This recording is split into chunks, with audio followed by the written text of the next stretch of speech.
በትንበያው መሰረት የክረምቱን ወራት ተከትሎ በቀጣዩ የበጋ ወቅት እንደ ወባና ኮሌራ ያሉ ውሃ ወለድ በሽታዎች ሊከሰቱ ስለሚችሉ ከወዲሁ ጥንቃቄ መደረግ እንደሚገባው ተቋሙ አሳስቧል። ምረት ደግፍ የክረምቱን መግባት ተከትሎ ውሃ ወለድ በሽታዎች በምዕራብ ሰሜን ምዕራብና መካከለኛው የሀገሪቱ ክፍል ላይ ተከስተው እንደነበር የኢትዮጵያ ሜትሮሎጂ ኢንስቲትዩት አስታውቋል። ኢንስቲትዩቱ የ2017 ዓመተ ምህረት የክረምት ወራት ቆይታን በገመገመበትና የ2018 ዓመተ ምህረት የበጋ ወራት የአየር ትንበያ ይፋ ባደረገበት መድረክ በክረምት ወራት እንደ ወባና ኮሌራ ያሉ በሽታዎች በተጠቀሱት ቦታዎች መስተዋላቸውን ገልጿል። በተያዘው ዓመትም ተመሳሳይ በሽታዎች ሊከሰቱ እንደሚችሉ በኢንስቲትዩቱ የጤና ባለሙያ የሆኑት አቶ ደሳለኝ ታረቀኝ ይናገራሉ። በዋናነት በክረምት ላይ የነበረው የምቹ የአየር ሁኔታ በሰዎች ላይ ተጽዕኖ የሚያመጣው ወይም የወባ ትንኛ ዑደቷን ጨርሳ በሰዎች ላይ ጉዳት የምታደርሰው በቀጣይ በበጋ ወቅት ነው ማለት ነውና ይህም በዋናነት እንግዲህ በጋ ላይ የክረምቱ ተጽዕኖ የሚያርፍበት ነው። የበጋውም ደግሞ በቀጣይ ወደ በልግ የሚሸጋገርበት ነው ማለት ነው። በተለይ በመጀመሪያዎቹ የበጋ ወራቶች ላይ የሚኖረው ምቹ ሁኔታ ከ2 እና ከ3 ወር በኋላ ነው ኢምፓክቱ የሚታየው ማለት ነው። በእኛ የጥቅምትና የህዳር ወር ላይ ከፍተኛ የሆነ የወባ ስርጭት እንደሚኖር ያው በአብዛኛው በመደበኛ ሁኔታም የሚታወቅ ነው ማለት ነው። ከዚህ አንጻር እነዚህ የደቡብ ምስራቅ፣ ደቡብ ምዕራብ እንደዚሁም ደግሞ የምዕራብ የሀገራችን አካባቢዎች ላይ የበጋው ዝናብ ሁኔታዎች ተመቻችተው ስለሚቀጥሉ ከፍተኛ ጥንቃቄ የሚያስፈልግበትና የምቹ ሁኔታውም የሚጠናከርበት ነው ማለት ነው። ክረምቱ ላይ የነበረውን ሁኔታ ተከትሎ በበጋው ወራትም በሽታዎቹ የመከሰት እድል ስላላቸው አዲስ አበባን ጨምሮ ደቡብ ምዕራብ ኦሮሚያና ቤኒሻንጉል ጉሙዝ እንዲሁም አዋሳኝ ቦታዎች ላይ ጥንቃቄ መደረግ እንዳለበት ባለሙያው ጠቁመዋል።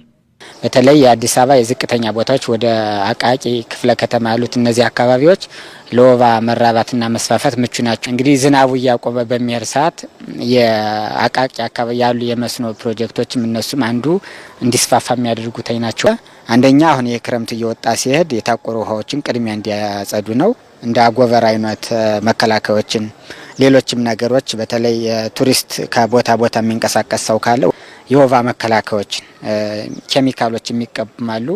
አጎበርም ቢሆን እንደ ቴምፖራሪ የሆነ እንደ ድንኳን አይነት ነገር እሱን ይዞ እንዲሄዱ። በተያያዘም ኢንስቲትዩቱ በ2017 ዓመተ ምህረት የነበረውን ከፍተኛ የዝናብ መጠን በምዕራብ አጋማሽ ቦታዎች ላይ በማሳዎች በሰብሎችና በእንስሳት ላይ ጉዳት ማድረሱን ገልጿል። በዘንድሮ ዓመት ከጥቅምት እስከ ጥር የሚኖረው የአየር ሁኔታ ለግብርና ስራው የጎላ እንቅፋት እንደማይኖረው፣ ነገር ግን የደቡብ ምስራቅ የሀገሪቱ አካባቢዎች ላይ የዝናብና የመጠጥ ውሃ እጥረት እንደሚኖር የኢንስቲትዩቱ የግብርና ባለሙያ አቶ ይመራ ሰፋ ገልጸዋል። እንደ አሉታ የምንወስዳቸው በዝናብ መብዛት አንጻር የተከሰቱ የተወሰኑ ዋተር ሎጊንግ ይሄ ማሳ ላይ ውሃ የመተኛት ሁኔታዎች ነበሩ። በተለይ በምዕራቡ አጋማሽ የሀገሪቱ ክፍሎች ላይ በጋ ማለት በኢትዮጵያ ከጥቅምት እስከ ጥር ያለው ወራቶች ሲሆኑ በዚህ ጊዜ ኖርማሊ በመደበኛ ሁኔታ ሊከሰቱ የሚችሉ ደረቅ ሁኔታዎች ይኖራሉ።